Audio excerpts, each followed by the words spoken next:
The Qatar Grand Prix has officially come to an end, bringing a dramatic conclusion to a series full of surprises. For more than a decade, the Lusail circuit has been a wasteland for Marc Marquez, a place where dreams often run aground before reaching the finish line. But this year that story has changed completely. Instead, Marquez produced one of his most mature, tactical and breathtaking performances. Even more remarkably, this victory was not the result of pure speed advantage, but of brilliant strategic play and near-perfect racing intelligence. So is this the beginning of a new era for Marquez? Let's discuss it. The weekend began on a note of optimism from Francesco, Pecco, Bagnaia and Ducati. Lusail is known as a winning track for Pecco, with 3 previous podiums, including a dominant victory in 2024. The track's flowing layout and fast corners are a perfect match for Pecco's smooth and precise riding style. But this time the story was reversed. Pecco had to start from 11th position due to a mistake in qualifying. In the sprint race, he could only finish 8th. In the main race, he finished on the podium with a 3rd place, which was later upgraded to 2nd after Maverick Vinales received a 16-second penalty for a tire pressure violation. However, it was not the result Pecco was hoping for on a track he should have mastered. What hurt Pecco most was the fact that many expected Marquez to struggle here. But it wasn't just that he didn't struggle, Marquez shattered expectations. Marc Marquez dominated the weekend. He started on pole, won the sprint, won the main race and set the fastest lap. And it was more than just statistics, it was a pivotal moment that could completely change the course of the 2025 World Championship. He was playing chess while everyone else was playing checkers, said MotoGP analyst Lewis Duncan. Pecco looked increasingly stressed. When asked about Marquez's success and whether it was affecting him, he almost lost his cool. MotoGP journalist Simon Patterson noted that Pecco seemed emotional and frustrated, more defensive than usual. Even Valentino Rossi, who was in the paddock, noticed the pressure, although he still praised his pupil's mental toughness. But in racing, toughness alone may not be enough. What made Marquez's victory so special was how he achieved it. This was not the young Marquez who was reckless and relied on high-risk maneuvers. This was the mature Marquez, playing with strategy and precision. I deliberately slowed down the pace in the beginning, Marquez said after the race. That was part of my strategy. The strategy proved effective. While rivals like Pecco and Vinales peaked on laps 6 to 12, Marquez held back and waited for the right moment. His fastest lap came on lap 19 of the 22-lap race. From lap 17 to the end, he was the fastest rider on the track, controlling the race like a chess grandmaster. According to Lewis Duncan, it was one of Marquez's most complete performances of his Ducati era. 2 fastest laps in a row shows that he's not only controlling the race, but the whole championship. Qatar, known for its right-hander-dominated track, a characteristic long considered a major weakness for Marquez, has now become a stage for victory. This is significant, as many believed that these corners would be a major stumbling block for the Spaniard. His resounding victory, however, proved all those assumptions wrong. He came to a track that has always been his weakness, said Duncan, a commentator who has closely followed Marquez's development. And surprisingly, he came out on top.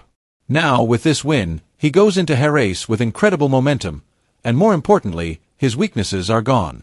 The win marks a major turning point for Marquez, who has shown that he is not only a rider who is good on his favorite track, but also capable of taking on new challenges. For his rivals, this is the scariest news yet. Marquez is getting closer to his best form, and it seems there is no stopping him.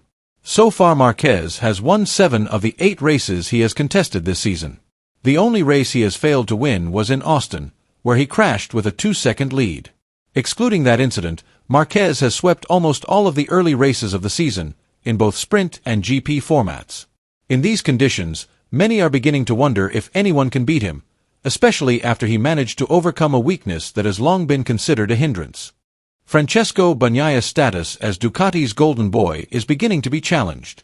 After 2 glorious seasons and a world championship title that confirmed his reputation as a top rider, Pecco's performance this season has raised big questions. He still shows flashes of speed and determination, but the consistency that was once his strength seems to be disappearing from the track. Every corner feels harder and every sprint race becomes a challenge that seems impossible to overcome. A sharp comment from MotoGP analyst Duncan has sparked debate in the paddock. What we are seeing now is not a 2-time world champion, he said sharply. What we see is a number 2 who is faltering, who is losing direction in the midst of a storm of pressure. A statement that stung, but could not be ignored. The classic reason that has often been thrown around, motorcycle ergonomics, is beginning to sound stale and lose its justification. Complaints about seating position, weight distribution, and the bike's supposedly less friendly response in sprinting races are no longer getting much sympathy. Especially when we look at the reality on the track. Enea Bastianini, Pecco's teammate, and other Ducati riders such as Jorge Martin and Marco Bezzecchi have been able to achieve more convincing results despite riding bikes with similar specifications. This situation has also created a serious dilemma for Ducati. Will they continue to have full confidence in Pecco as the center of their racing project? Or will they begin to open the door to other options, given the number of young and aggressive talents ready to take the hot seat? What is clear is that the pressure on Pecco's shoulders has never been greater. And for Ducati, every decision going forward will be a huge gamble for the future of their glory in MotoGP. This season is getting hotter and hotter, and the main highlight is the fierce battle between Marc Marquez and Francesco Bagnaia, or more popularly known as Pecco. In the provisional standings, Marquez is currently in the lead, with a stable and impressive points tally. Behind him, surprisingly, is his younger brother, Alex Marquez, who has also performed exceptionally well. Meanwhile, Pecco is actually quite far behind, 26 points, which seems small on paper, but feels like a big gap when you see the dynamics on the track.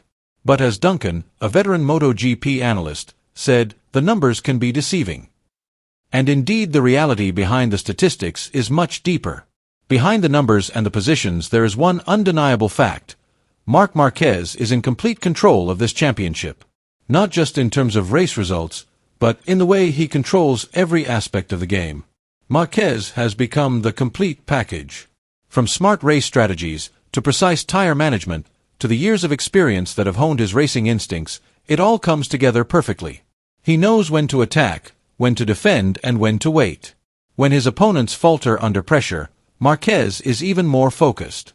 In every corner, in every lap, there is a cold calculation behind every maneuver. Not only that, but in the unseen realm, psychological warfare, Marquez excels. He seems calm, almost untouched by provocation.